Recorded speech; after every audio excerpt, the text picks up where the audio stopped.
All right. So, are you beginning to sweat? I remember from the old days, whenever temperatures rise above, I don't know, like 20, you start sweating. Are you beginning to sweat right now? It's been okay so far, but yeah, it is slowly getting to the point where going outside is not pleasant. What? It's 20 degrees, bro. It's 20 degrees. No, and the sun it feels like 28, 29 at times. All right. Hello there, everybody. Thank you so much for tuning in. I'm Majmoura. And I'm the Viper. And this is episode 30 of the Town Center, your podcast dedicated to all things Age of Empires. In today's show, in a massive scoop obtained by the Town Center podcast, we got a glimpse of how the new upcoming DLC for Age of Empires 2, The Three Kingdoms, might be performing in terms of pre-sales. Then, the first qualifier for Warlords 4 is now behind us, while the second is already underway. And it feels like it was ages ago, but GamerLegion has actually won another tournament. The Masters of Rage Forest. If you enjoy our show, don't forget to like, comment, and subscribe. And if you prefer to listen to us on Spotify, don't forget to rate us 5 stars. I actually forgot to bring this up in one of the older episodes, Orion, but the Town Center is now officially 2 years old, bro. 2 years? 2 years old. First episode was released on March 23rd, 2023. Do you still remember what was the name of the podcast during the first episode? Very cringy. It was Timon's idea. Very cringy. I had nothing to do with it. How can you forget these things, man? I wouldn't be able to forget these things even if I wanted to. No. It was keep talking, and the idea he told me. Yeah. Hold on. The idea was, that's what he told me, that he would put us like in the tower.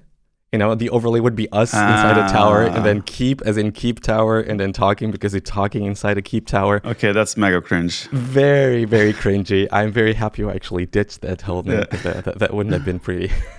Anyway, round number 30. 2 years old. Crazy how time flies, huh? Yeah. Okay, so let's get into the serious stuff. And I'm going to have to be a little bit vague here, as always, because I don't want to dox my sources or anything of the sorts. But my spies tell me, from what they're seeing in terms of pre-sales, the Three Kingdoms DLC is on pace to become the best-selling DLC in the Age of Empires franchise. Not Age of Empires 2, in the franchise. And I'm just going to let that hang a little bit in the air, for dramatic effect. And my first thought when I heard this, Orion, was, man, a lot of people are not going to be happy about this, because all the criticism that they've received from Reddit and all of that. But at the end of the day, this is amazing. The game is 25 years old. And again, I'll just preemptively say and caveat all of this with, I think we have a pretty good track record here of providing accurate information, if I may say so myself. But again, none of this is official information or anything like that. It's just what I heard. So I'll take it as true. 25 years after the release of Age of Empires 2, Orion, the best-selling DLC, it's just amazing. It's just an amazing thing. Well, when the game is amazing, it is what it is, right? We've had when was the last time a DLC for AW2 sold bad? I don't think that has happened. Every single DLC has been successful. And I think the community is getting more and more eyes on it, right? So whenever there's a new DLC, and especially now, Three Kingdoms, maybe it brings a lot of Chinese people back to business, right? So maybe that is why. I don't know. That's a very good point, which I was thinking about, and I asked my source, but they didn't want to expand on it just because I don't think it's clear just yet. And again, they're on pace in terms of pre-sales. Who knows what happens when the DLC is actually out? Maybe then it starts tanking. You just don't know. But that's what I was thinking about. Why is it being so successful? And I think what you say might be true. Just the Chinese market getting involved, and I think there are other things. I imagine the PS5 release has to be a major thing, right? It's just a completely new player base that wasn't there before, and suddenly is there.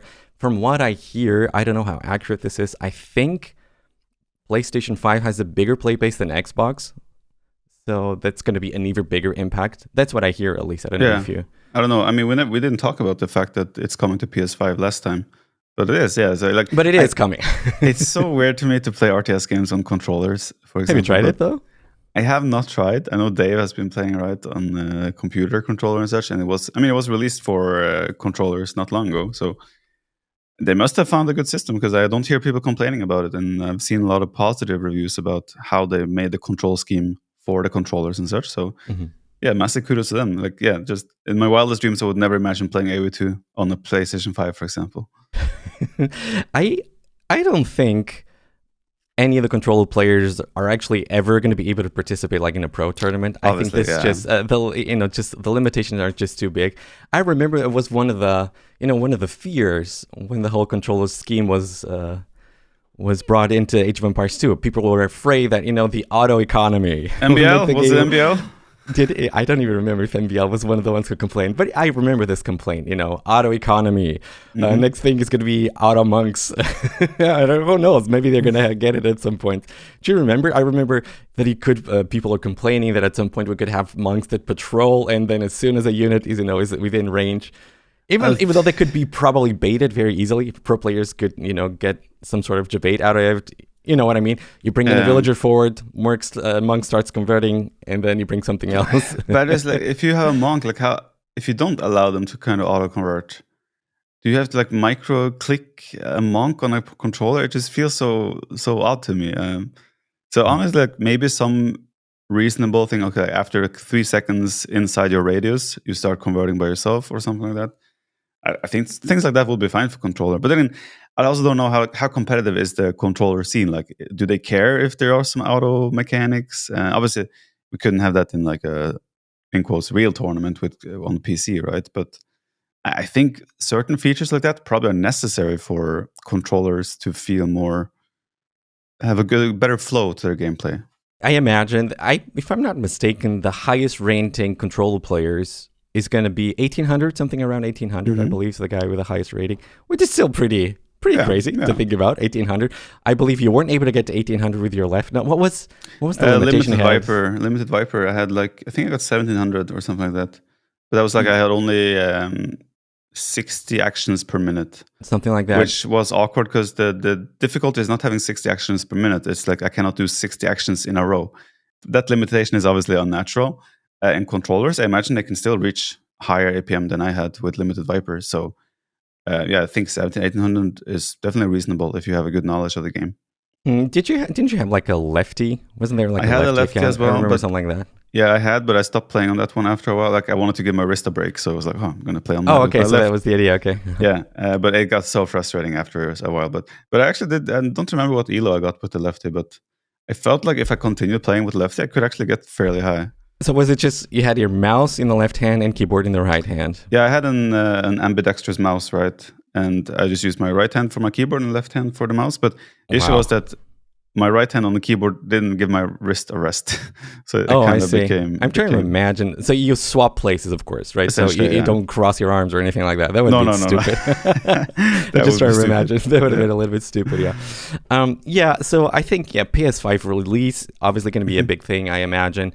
Just as we said before, the Chinese market. And I imagine that a lot of people, this is what I hear, again, from listening to what people are saying about these things, that this setting, the Three Kingdoms setting, is actually a very popular setting, and people are actually interested in this.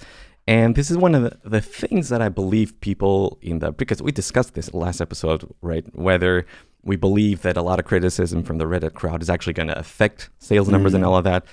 Looks, again, going to caveat this, it looks like we were right, and there's not a big correlation there.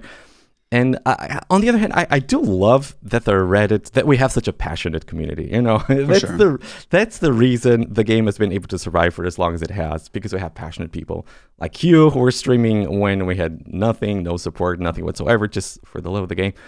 But I think people who are very passionate about it often forget that the vast majority of people who buy these DLCs and buy the game are not as passionate. Yeah. Right? I imagine the vast majority of people who play these things are just going to be like, okay, a new DLC is out, let me play it. Once I'm finished, maybe they don't even finish their campaigns, I think. They just move on to the next, wait until the next DLC is out. I think that's the major dynamic here, are people playing these DLCs. The majority of people are probably people that play it for a couple hours and then go to another game, right? That's something like that. With every other game in the world, essentially, except like playing an RTS, like the way I consume it or you consume it, like this is not normal, right? We are rather on the obscurity of things. I don't know how many hours I have in this game now, right? It's crazy. Most people play a video game maximum 30-40 hours, I guess, like on average. So yeah, this is not normal. 30, 40. Mm-hmm. Yeah, I would say so. Maybe even less, honestly. Oh, you're just ballparking it. Okay. Mm-hmm. Yeah. That sounds like too much. Yeah, if you don't like, have like a passionate game that you always playing, that sounds like too much. I'm thinking of games like The Witcher or things like that, where you play like a story and you want to finish the story. It probably takes like 30 hours or so. 30 hours? Yeah, I think that's way too much. If you're talking about... on average, for sure. I agree with you. Yeah. Most people try a game for a couple hours and then they move on to the next thing, right? That's what I think. Yeah. Age of Empires is a bit different, though. I think there's way more people that play through a campaign in completion. So there is that. But yeah, like the way I play it or the way you have consumed the Age of Empires over the years is not normal. We are very passionate and about I think it's very hard if you're this passionate about the game. It's very hard to take a step back and try to see how other people... The only way I'm able to do this, I believe, is because I think how I consume other games, which doesn't happen anymore a whole lot. I don't know if I've talked about this, but I play all the Tomb Raider games that come out. Mm-hmm. Every single Tomb Raider game that comes out. What are you trying to imply? Nothing. Okay. I've been playing it ever since the first one came out, which was when I was like 10 years old or something. I do have some fond memories of that game. I don't know if that's why. In any case, I don't read any reviews. I don't care what some random YouTuber or some random Reddit thread claims about the Tomb Raider games. Once one is out, I'm going to play it. When I'm done, I'm going to throw it into the trash bin, not because I dislike it. I'm just going to do it. I'm still more into the internet. That, like, for example, there's a new game now called Expedition 33. I've heard about it. I've seen good reviews about it. I haven't tried it myself yet, but I imagine I will try it. But I also think I'm going to play it maybe like 10, 15, 20 hours, and then I'll move on, right? Back to Age of Empires. I think way more people are like that than the way our Reddit community is. So I think the point still stands. People are very passionate, and they tend to probably go a little bit too much on the extreme in certain regards. And that's great. I just want to say that's great that people are passionate. Listen, Age of Empires 10 years ago, 13, 14 years ago, where were we, right? We were barely non-existent. We had like a couple of passionate community members that kept things rolling for the competitive scene, people that sponsored tournaments and such, yourself included. Without these things, those people that have that passion and the desire to see the game do well, it doesn't work, right? And we need to have audience and viewers that are of that same ilk. So, no, it's very good. Fun fact, Orion. Fun fact. You know what was... I don't know why. I just checked it the other day. You know what was one of the records that we were celebrating on Voobly in terms of people being online? And you know what would that be? There's a post on AoE Zone. I just read it the other day. We're like...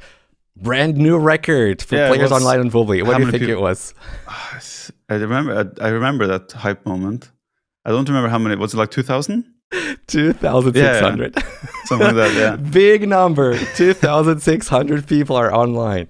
And by the way, that's one of the things I'm going to be so curious about, because you remember last year we were celebrating that we reached another peak, which was 30,000 once the Chronicles was released, which was, it's not the highest peak ever. It's 38,000 currently, which was during the COVID pandemic and all of that. So every single month ever since, that was November, we've been reaching 29K every month, 28K, 29K. That means we're able to retain a lot of the people that came back with the Chronicles DLC. I'm so dying to see how far is that number going to go once the Three Kingdoms is out. Now, we do think that a lot of people are going to be on the PlayStation Store, right? Yeah. But if what I'm hearing is true, I think that's going to be reflected on the Steam numbers too, which would be... Okay, so when you say those peak numbers, you're only referring to Steam, right? Only Steam, yeah. We have no numbers about Microsoft Store. We don't know anything about that. I did check, because do you remember how we were able to gauge that the player base was around 1 million potentially? It was by watching how many people have downloaded the main menu mods. I've checked it yesterday, so I think it's been 2 weeks since the new main menu is there. 750,000 downloads already. Oh, there you go. 750,000 after 2 weeks. It's going to be very wild to see these. And another point that I want to bring about this Orion, which I think it's interesting, because I was thinking for myself that if sales are good, then Forgotten Empires, Microsoft's not going to give a crap whether people are complaining about it or not. That's what I was thinking. I don't think that's fair. They will still give a crap. But no, the thing is, I was talking with someone and he told me this, and I think it's such a good point, because the suit guy, the corporate guy at the top of Microsoft, he's going to see a number. Is the number up? Cool. Is the number the same? Okay, it's number down. That's what the guy is going to do. But the devs, who actually probably don't get, the people who actually work, actually spend the hours, blood, sweat, and tears making these things come to life, they're probably not going to get more money if the DLC sells better. I imagine Microsoft gets more money, obviously. Maybe they have a bonus, I don't know. But I imagine like the random, and I say random, not demeaning or anything like that. I imagine the people who get a salary to work on these things, they probably don't see more money, whether the game sells better or worse. But they do see the criticism, and I think that's a very fair point, that some people might not care about it, but the people who do work on these things probably do care. Yeah, for sure. Like, I also don't think like the revenue drips down to the developer that is developing pathing, especially. Well, for that one guy specifically, okay. For that one guy specifically, no, yes.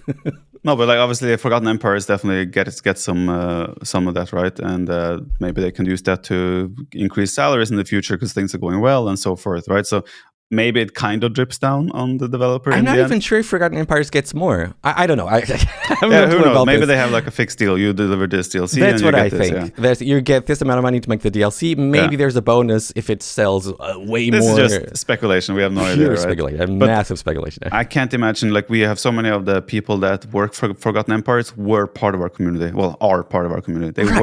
They were the Reddit user that was flaming Microsoft and whatnot. Absolutely. So those guys care for sure. We should never take that for granted. And like they see our criticism. And like, when was the last time something that has been criticized heavily has not been addressed? Right? They do get to those things eventually. There's a certain thing that has been criticized for a couple of years now. I'm not going to name. It starts with P and ends with atting. But that one is still a bit problematic. I've had some unfortunate experiences so far. Units keep getting stuck next to the forest and such. But that doesn't matter right now. Let's not focus on that. I think we're still... I know people don't like when you praise the devs. I mean, constructive criticism is always great. But I think they need to get praise as well when they do good things. And the balance changes, for example, so far the game feels super fun to play. So yeah, praise to the devs as well. You deserve your salaries. And yeah, I think maybe let's just wait to those people, which again, I think it's totally legitimate if you don't like the timeline or that. It's totally legitimate to voice that criticism. For sure. Just maybe temper it a little bit how you say it and just wait. Wait to see, wait until the DLC is out. Wait until you see your favorite YouTuber or whatever talk about the DLC and then make up your mind. Because I suspect a lot of these people, once they actually try the campaigns, they're going to have a very different idea. Because, assuming the campaigns are actually good and fun to play. Did you see on Reddit, after our episode with Hera, I saw a post like, Hera and Viper agrees with our criticism on Reddit. That might be because of the title.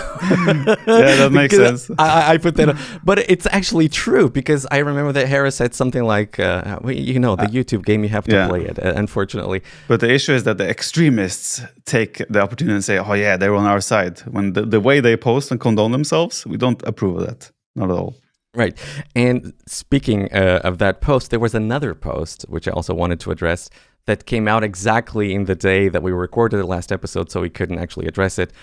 And you know how people were saying that the Chronicles, that the Three Kingdoms should actually have been in the Chronicles and all of that. Mm-hmm. And I kind of explained why I think that could never be an option.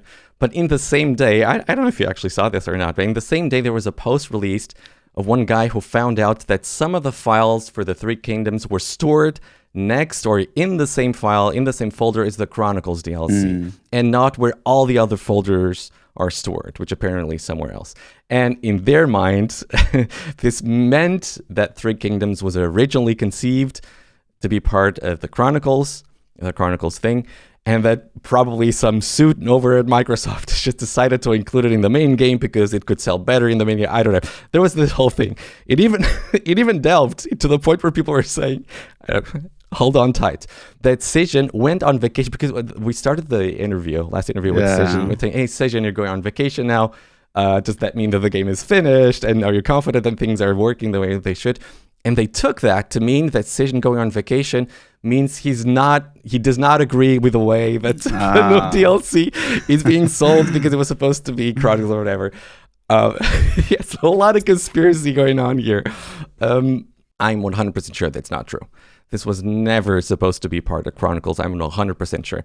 I gave one point. One thing I said about that was that Chronicles is developed by Capture Age, which is a different studio. And some guy replied that at the end of the day, it's Microsoft. And if they want to force, the whole thing to be on Chronicles, there's nothing that the Capture Age studio can do. which is true.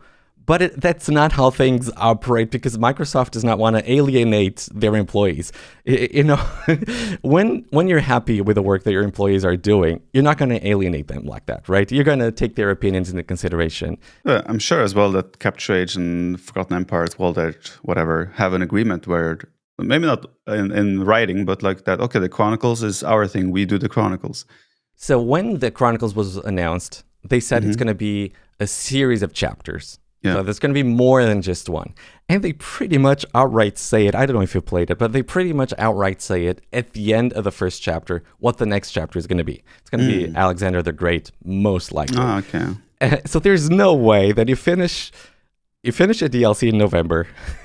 The first thing you're doing, you start working on the next one because it takes ages. So there's no chance they finish the first chapter, they start working on Three Kingdoms, and then decide, oh no, it's not going to be part of our chronicle, so let's go on. There's no way anything like this happens. So the timeline's just these things take way too much time in order for that to make sense.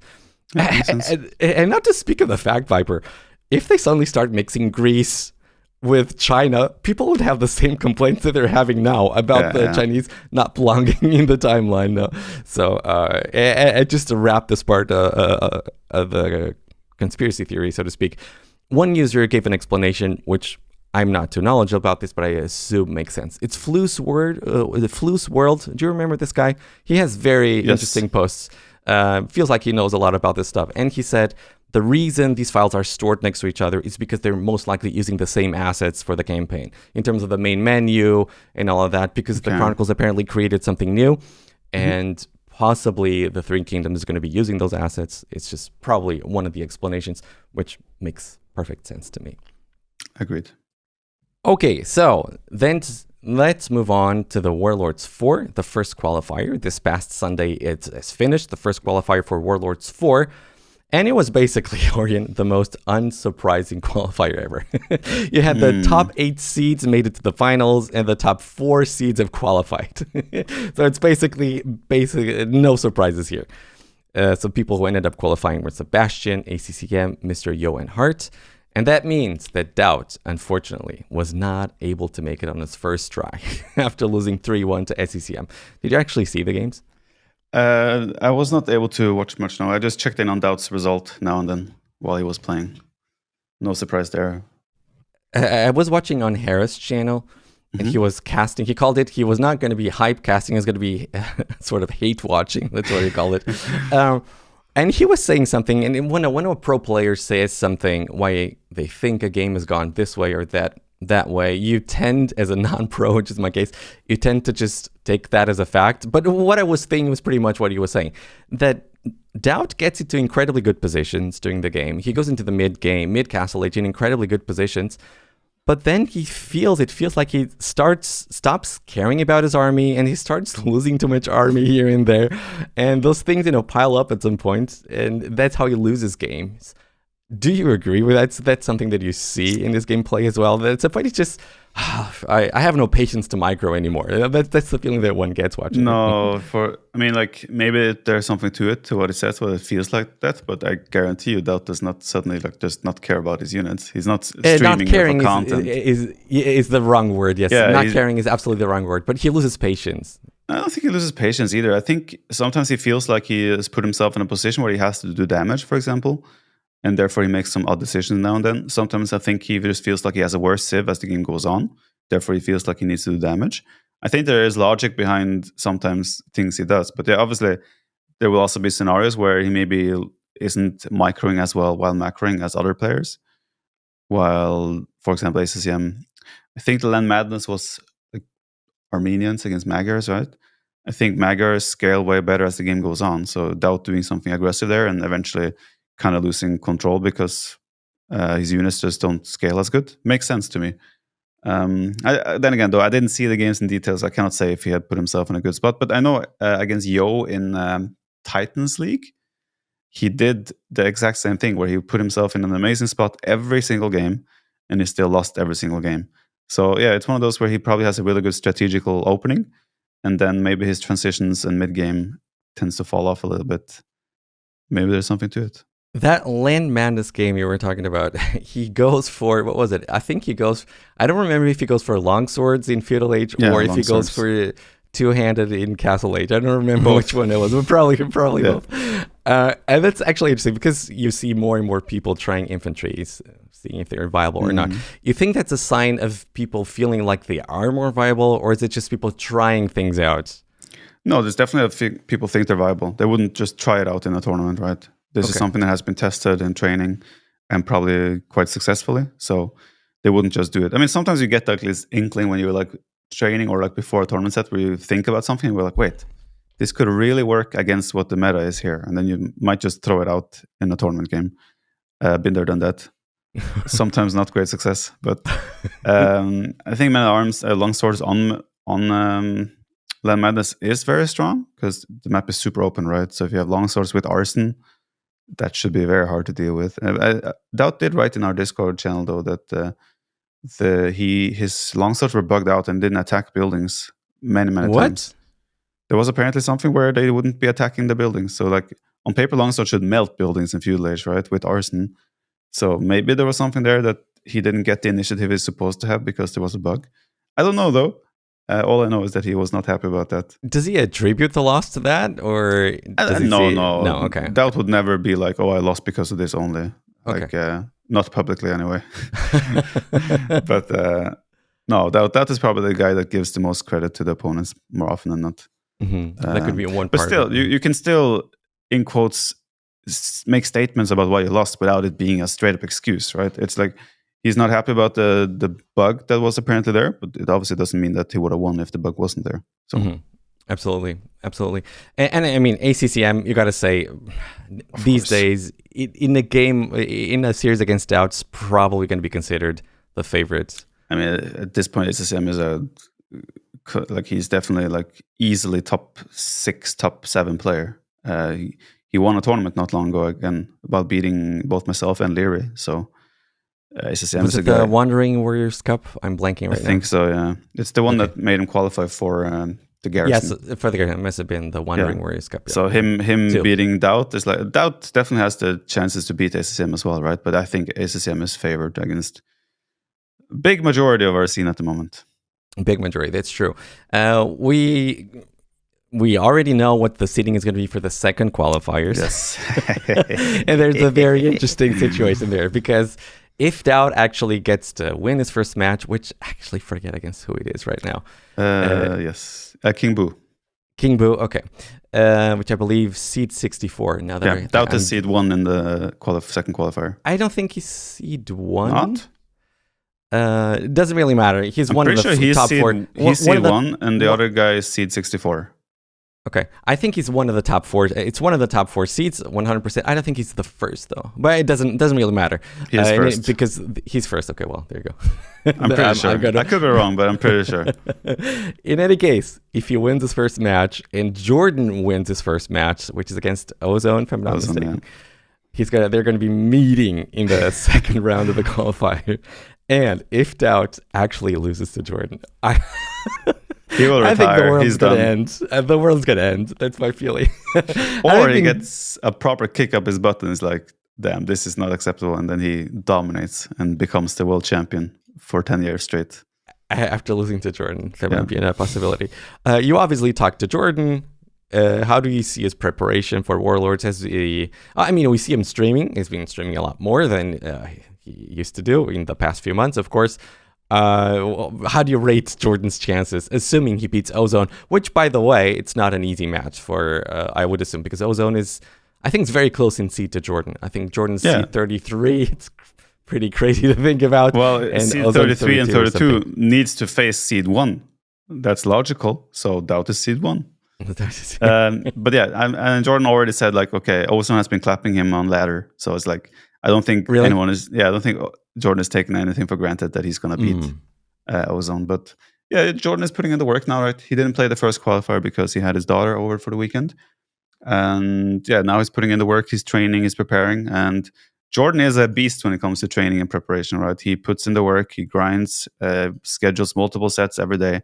So I think The funny thing is, like, I'm not sure how DauT's gonna feel. And let's say Jordan beats Ozone, DauT beats King Boo, they face in the second round. Mm-hmm. Is DauT gonna be like, well, Jordan is still not in good shape. He's washed. He's retired. He just came back. I'm gonna have the confidence here to go out and dominate him, right?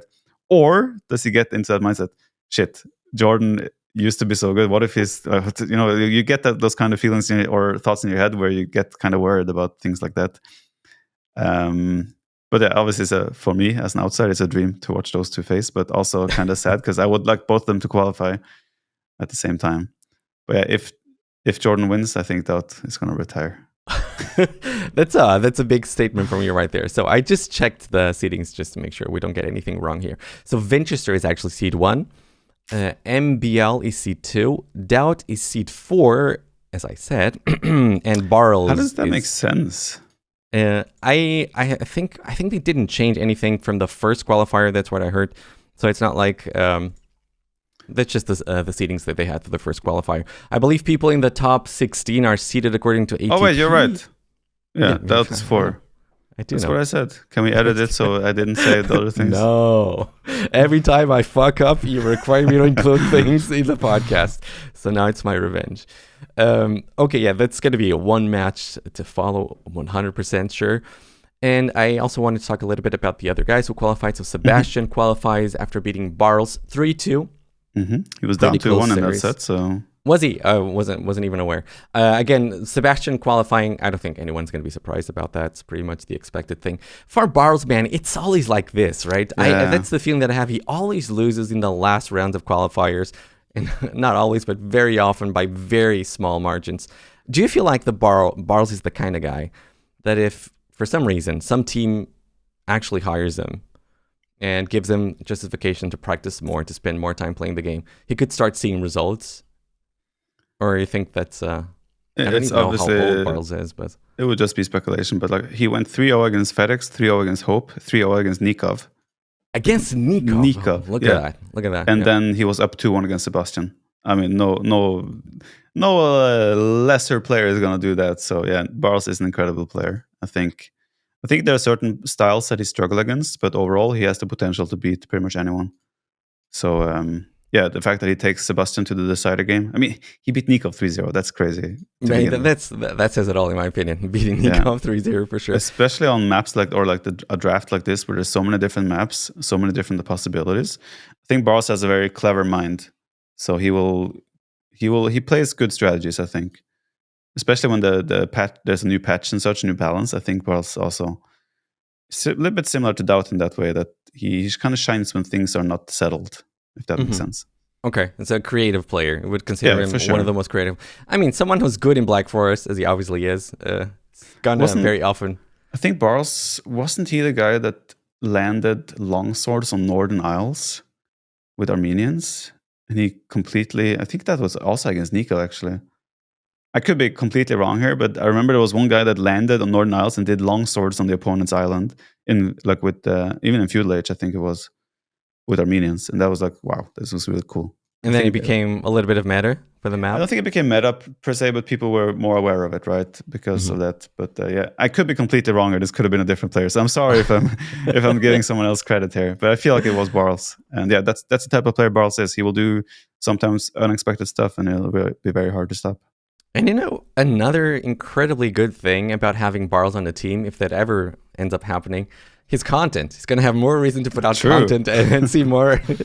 I mean, I always think this, someone who's funny has to be has to be intelligent. Because it's hard to make people laugh. Why would you assume I was talking about you? But it's hard to make people laugh. And if you have this, I think he has this very, I don't want to say clever humor, but it's just funny the way he makes people laugh. It's just funny the way he thinks about this. And he's a top tier Rage Forest player. So right, as I said, yeah. That's the most important thing there. Then we have Hart qualifying over Winchester. And Hart, I would say it's one of those players that it's kind of incredible. We take it for granted that he now qualifies to every single tournament, but it's been a huge growth in terms of how well he's been performing in the last couple of years. I don't think he's missed a single main event, if I'm not mistaken. Or if he missed only one. He's been performing at an incredibly high level. Winchester, Another one of those guys, man. It's hard for me to understand why Winchester doesn't do better. Harrow was talking about this the other day too, that when he watches Winchester play, everything just seems so smooth and so good. But then apparently, there's always one point in a game where he does something completely, I don't want to say stupid, maybe out of the box that loses in the game. But Winchester is the guy that I also feel like could have an incredibly high ceiling, especially if he has more motivation and more justification to spend more time in the game.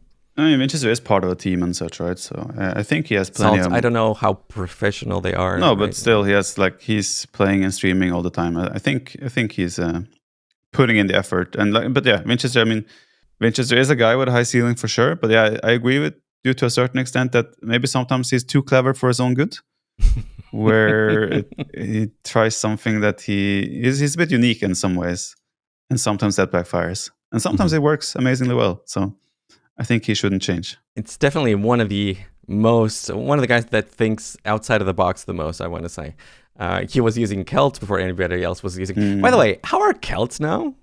I have yet to play with them on the new patch, but my feeling is that they should be pretty solid. I saw that they were played a few times in the... I think twice I saw it on the Kelimutu Lakes or whatever that map is called, with the ponds on the hill in the middle. No idea about the names. I think DauT played them. Yeah, DauT played them exactly in that map. Yeah. And I think when I opened a stream as well, at one point, it was also... Sebastian Barles. Celts against Byzantines on Kelimutu Lakes as well. And Celts won that one as well. Okay, so both games victory. When was the last time you saw Celts on... what category is that map considered? Is it semi-open? What is it? No, there's some water involved, so maybe a hybrid or like... Hybrid, probably. Okay. When was the last time you saw Celts on a hybrid map?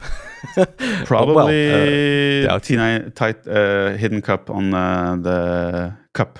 Celts used to be a fairly common pick there. Really? Cup? I seem to remember Vikings all the time there, but Celts, okay. Yeah, what would be the reason to pick Celts? Well, you would go like either Drush to kill it became kind of a counter to like a dock opening, right? Someone would open dock, and you go barracks first with militia, you can kill their fish, and then use that to follow up from there with extra wood. In Dark Age, because they can't make galleys. Interesting. Okay. It was very good. It was very good. It had good success. How do you feel about Cup? Do you miss it in other tournaments because it's only seems to only be played in the Hidden Cup? I like that it's only a Hidden Cup. Like certain maps, I like that we only see them every now and then because it makes the map more unique. And like I think Cup is a very good map, but the meta did become somewhat predictable there throughout the tournament. So I think it's good that it's not overplayed. Like we have certain maps now, like Four Legs, for example, right? I'm sick and tired of Four Legs, but we have it almost every tournament. Now we're starting to see like variations of it, like with the Golden Pit, with the like African Waters, which is in Warlords 4. It's been played a lot, by the way. Yeah, it's like we have these alternative versions now of Four Legs / Cross. But I'm just sick and tired of that map, man. We have played it every tournament. It's still a good map, and it creates fun games now and then. That's why we cannot have like maps like Cup every single time. I think the shtick or the thing that they made different in African Waters is that the TCs spawn very close to each other. It's one of the things that's different to the Four Legs you'll see on the map hole or anything like that. Yeah. But in any case, great seeing Celts and seeing new civilizations. That's sure. Obviously great to see that. Okay, so one point of contention about Warlords 4, and you kind of talked about this in one of the last episodes, Orion, was that you said you don't really like when players are expected to find the bugs in new maps. And as you know, in Warlords 4, we have 7 brand new maps. And there was this post from Dogan, which I'm going to be quoting. Once again, the qualifiers are being used to test the maps instead of starting the qualifier with them ready. That's why you see a lot of bugs and imbalanced maps. We have 3 weeks of qualification until the main event. How many times more do you think the maps will be adjusted so the main event has them ready? Keep that in mind for the next time. People are getting punished in qualifiers because of the unfairness / issues of the map. Pretty much exactly what you were talking about. The problem that I see here, Orion, is that if people are not playing them in the qualifiers, pro players usually just don't test them. That's my feeling. And I assume it's going to be the answer of the organizers if you ask them. Yeah, but why is it our job to test the maps for the tournament organizer? It's just that there are some things that you guys as pros are going to perceive as incredibly more broken than someone who's not a pro. That might be one of the reasons. Then take a little bit of your budget for the tournament and pay a couple of pros to play some sets on the maps. Okay, my budgets are tight. Yeah, but I'm budgets not are tight. like however much I would love to contribute to tournament successes, I'm not going to sit for hours and play and test their maps for them, right? It's just not realistic to expect anyone to do that. You can ask your admins and such to play casually and try out the maps, but I don't think it's fair or realistic to expect players to be the ones that should make sure the maps are up to the standards. I completely agree with the Gao here. Like the maps should definitely be more overhauled and should be more ready for qualifiers. Because like you said, there has been situations where the maps just aren't balanced, and you will have a lot of spawns during the qualifiers where the maps might have a say. Like I don't think necessarily that it's going to be decisive in terms of, he didn't qualify because of the map. But overall, it could have a trickle effect where you get like one really bad unbalanced map and it affects your mindset negatively, and it carries on the rest of the play through the event. But yeah, like just pay a couple of pros, even just make a show match with them, right? Throw in a couple of $100 for a show match and then have them play a couple of the new maps. It probably has to be played multiple times though, right? That's the issue. But right, you and cannot then suddenly expect... it's not just a few $100, and I see the point. I see what I 100% see the point, but I also know how tight the budgets are for these things, and you want to make sure that most of it goes to the prize pools. Because having a $70,000 tournament sounds a lot better than having a $50,000. Even though at some point you have don't to start, need $20,000 for the testing. Yeah, right. Just as an example, and at some point you have to start wondering how much of a difference does it really make. But that's exactly what you say. You're going to need several show matches in order to have a good understanding of how the maps are. Then at some points maybe just too much money. It's a tough one, man. It's a tough one. I don't know what the best solution is. I could generate a map 10 times and probably see flaws of it. I could spend probably... Why don't you do it then? Because I don't want to. I could, but that's me. You don't have to have a show match. You can just pay 2-3 pros to like, hey, can you spend an hour looking through these maps? And I'm sure they will point out multiple flaws in it already. Now, I'm sure there's some pros that will, out of the goodness of their heart, sit there and check out the maps and such. But again, it's not our job. It's not our responsibility. And we would rather spend our time training or streaming or things like that, right? It feels like you don't invite Federer and Nadal to a tennis tournament and make sure, hey guys, can you make sure the court is up to standards, right? It's not their job to make sure the court... Well, would it then be fair to say, if you don't want to spend the time doing it, just have to accept the way it is? Because we as tournament organizers, why not? We as tournament organizers, we feel like the map is good enough. And if you don't like it, then do something about it. Well, then I would say you as a tournament organizer are not doing a good enough job testing or checking your own maps. Cool, but at the end of the day, you still have to play them. Man, I don't know. It's a tough spot. Yeah, I mean, I obviously, I'm being very like on the player's side here. I obviously understand why it's difficult on the other side as well. But I just don't think it's fair to expect the players to be the guys that have to double and triple check the maps for a tournament. Because there's new maps every tournament as well. Are we going to spend every tournament quality proofing the maps? I don't think that's fair. To be fair, Warlords is a very special case because you have 7 brand new maps. Yeah. So it's a very special case because there's a lot more possibilities for things to go wrong, right? Yeah. One thing I'd be curious about, because I haven't seen anyone abuse the rocket, what's the name of the whole thing? Rocket cart bug. There's a bug. I haven't seen anyone abuse it. Has there been some sort of agreement between the players? Because it could just say... No, I think it's just common sense that if you do that, it wouldn't go well down. But anyway, maybe they put it in the rulebook already. I don't know. I didn't see. I don't have to qualify, so I don't pay attention to those things. Yesterday, there was a patch that was released, a very tiny patch that was released for the game.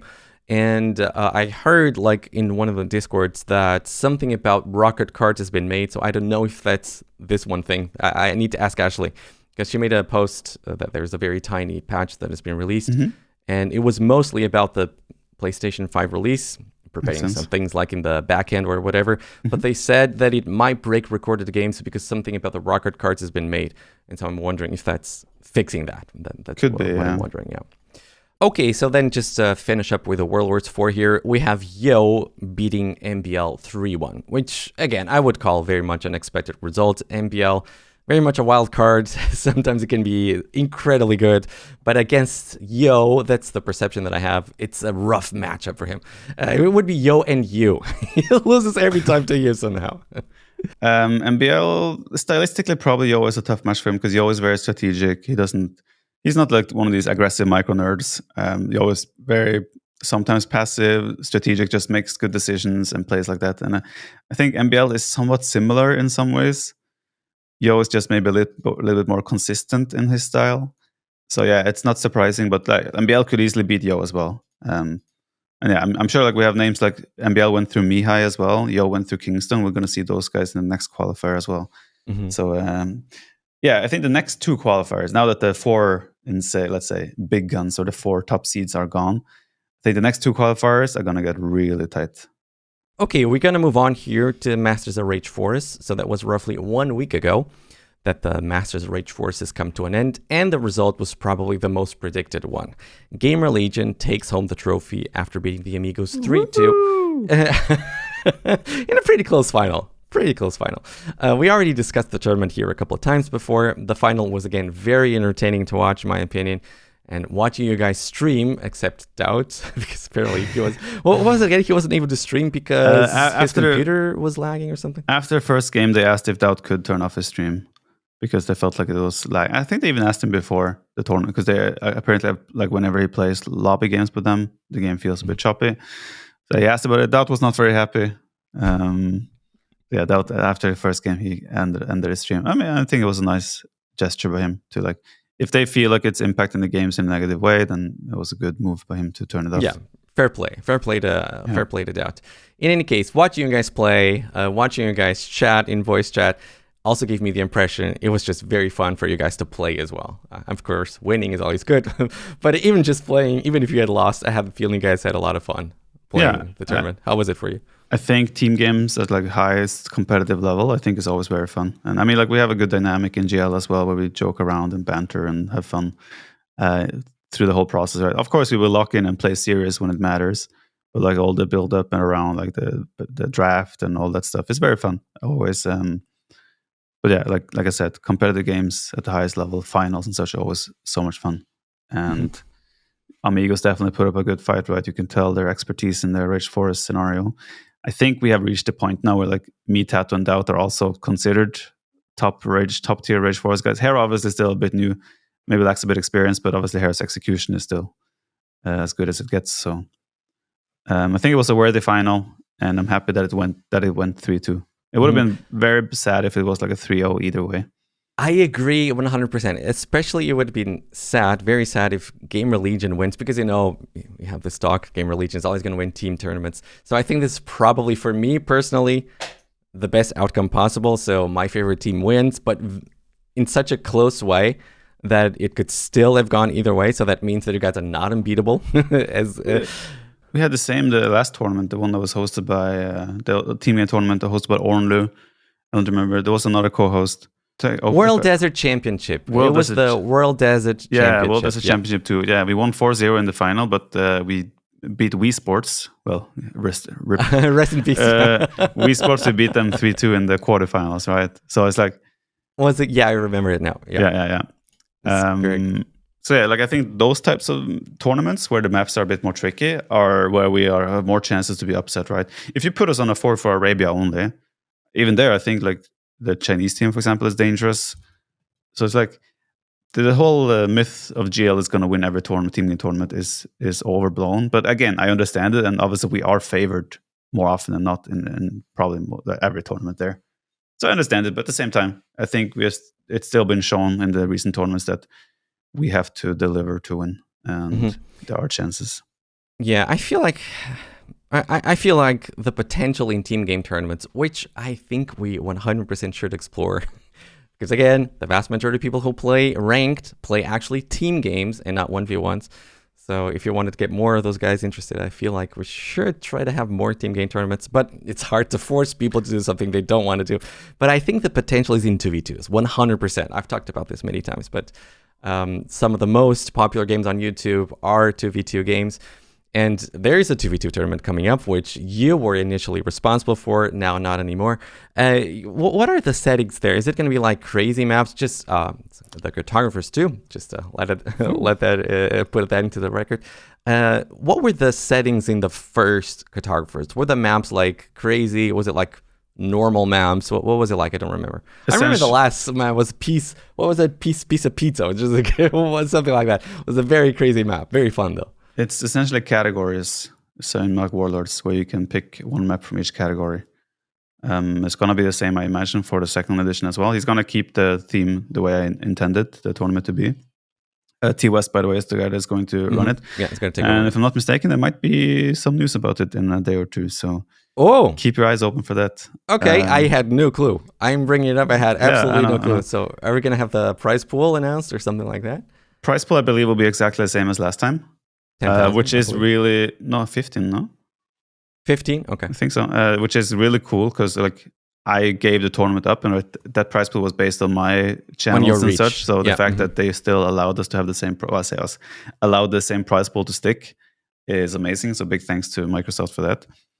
I agree with you though. 2v2 is a really, I wouldn't say unexplored territory, but it is a territory that has so much potential. Like not only the fact that there are so many maps that suddenly play completely different. So you can essentially revive a lot of maps that have been used for team game tournaments in the past, also 1v1 tournaments, but also the amount of teams you will see in a 2v2 tournament, right? You can have so many different strong teams that can beat anyone, right? There's also a situation there where like people probably think like, let's say me and Hero team up, who can beat them, right? Is that decided? Nothing is decided. We haven't talked about it, but right? I mean, it's in the cards, right? It's likely there will be some constellation there.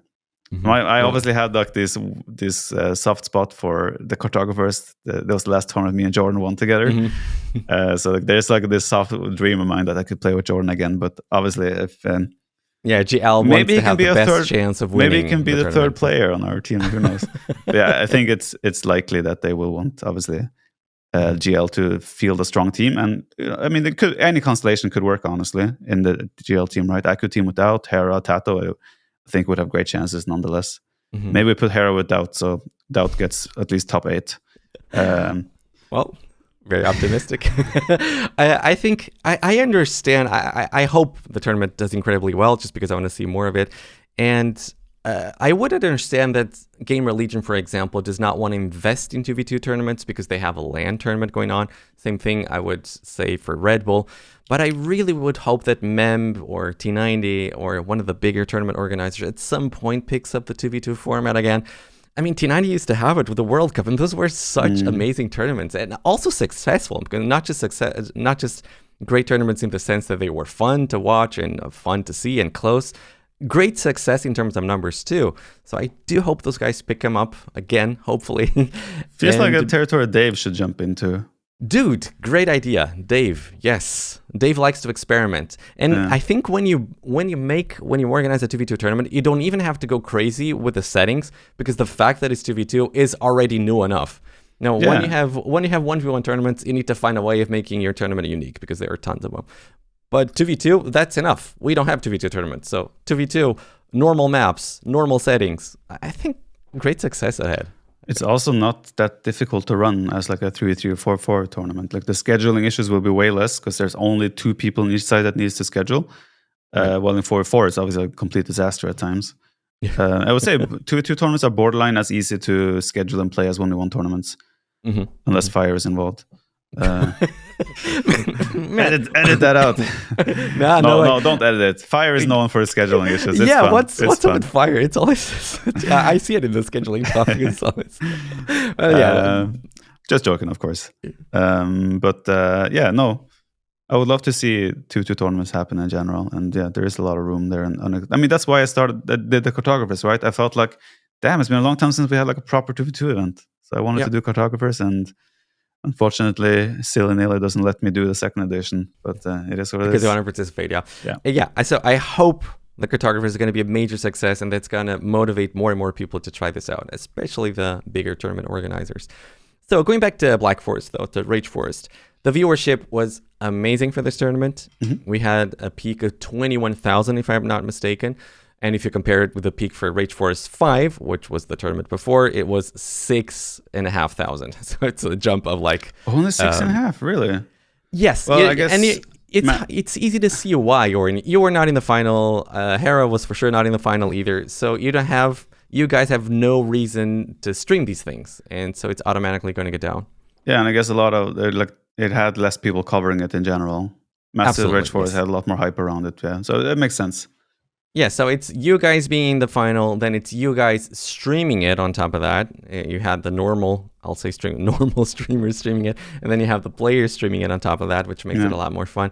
So except I think, except DauT, and we've made the case he was not happy about it. I believe this is one of the things that Nearly, if I'm not mistaken, Nearly really advised them, hey, make it so that you don't have the snake format, so that you can really maximize in the... I don't know if it was Nearly, that's what I heard. I remember after the last Rage Forest, Villiams reached out on DMs and asked, hey, for the next tournament, would you like it to be snake draft or free sign up? So I think it's just a thought. What did you say? Like Villiams reached out on DMs and asked if it should be... No, I mean, what did you say to that? Oh, what I answered to that. I said I think the snake draft is more fun in general. Actually, I don't remember what I asked exactly, but yeah, I remember saying that that is more fun for me. But also, if he wants the tournament to be proper competitive and have more eyes, probably the other format makes sense. But right. I think I encouraged him to keep the snake draft. Mm-hmm. I think they're probably going to do that for the other tournaments that they have in the Discord, less professional tournaments. Yeah. They call it the Coma Forest, and there's like the professionals. I don't know. They have funny names for these things. Yeah. So it's a gamble, but not really a gamble. It's something that they did and really paid off. So I'm very happy to see that, of course. Now, you just mentioned Villiams, Orion, and unfortunately, despite the success of the tournament, Villiams has announced that he is retired. And I'm going to read to you the message because it's actually a beautiful message that he wrote. So I'm quoting Villiams here. After 9 years of running our beloved little community, it is with a very emotional and heavy heart that I'm announcing that I'll be retiring. Again, folks aren't going to know this, but Villiams is the founder of the Rage Forest Discord. Never in my wildest dreams did I imagine that a Discord we created in my living room would grow to have a global reach with thousands of players and viewers from every corner of the world. We have grown from 17 members in 2016 to over 4,500 in 2025. What an amazing success story, I gotta say. And, you know, Black Forest, you remember this, Orion, never really had like a great reputation back in the Woobly times. Yeah. And it does seem like Villiams, above everyone else, was able to bring it to the forefront of the competitive scene. For sure. I mean, like the initiative he did with this Rage Forest has it's like unmatched, the amount of people he has brought into this. If you asked me back in Woobly days, will I ever be like a Black Forest enjoyer? I would say no. I was already smoking, bro. No, this has been amazing. Also, like not only the community they fostered in itself in Discord, right? That they've taken the steps to make so many events. They've made different versions of the map that is more appealing. Yes, they've just done like every single necessary step to just further this community. And I mean, there's. I'm not sure if you're going to read more of the message. I would just pick like the most important. Is there anything that stands out to you as well that you want to read? No, just like they also points out that they've hosted 19 tournaments, 14 show matches, and raising almost $75,000. $75,000, in prize, which is insane as well. What they've done with this. So, yeah, considering that they started with how many did they say? 17 members in 2016. 17. It's incredible. 4,500.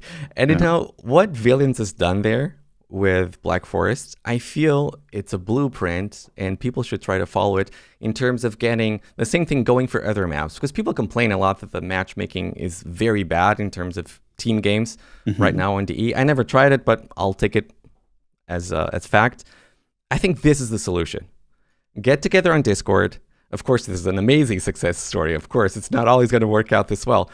But this is a blueprint that I hope more people are going to follow in order to have better team games. But it also requires so much time and effort, right? Yes. So then you need to have some of our passionate Reddit members behind it to make it work.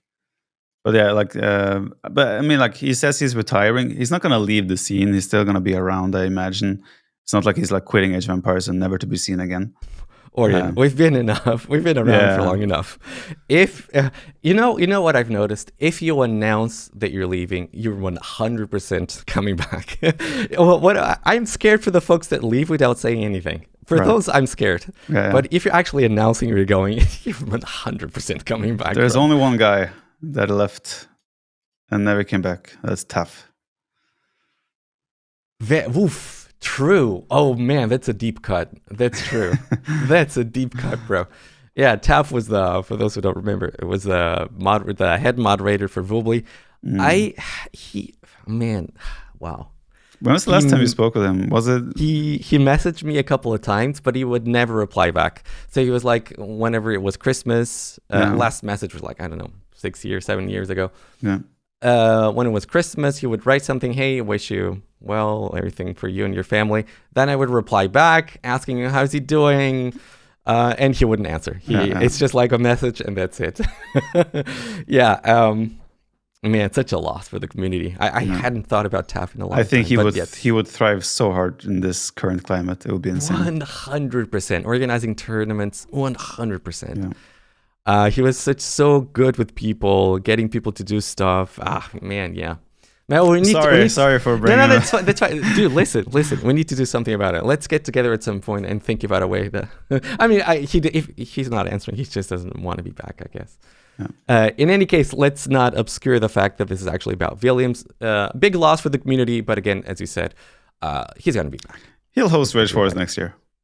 My prediction. That's your prediction. Okay, that's cool, actually. That's something, and actually a good spot to end here as well. So, Orion, this was fun as always. Thank you for taking the time, having a chat with me. You're very welcome. And dude, next time we meet each other, the new DLC is going to be out, I think. So it's going to be May 6th. So we're probably going to meet in 2 weeks again. And DauT will have retired. That's your favorite. Bunch of predictions, very hot predictions from you this episode. I like to hear that. If you folks enjoyed the podcast, don't forget to like, comment, subscribe, all of that. And we'll be back in roughly 2 weeks. See everybody. Bye.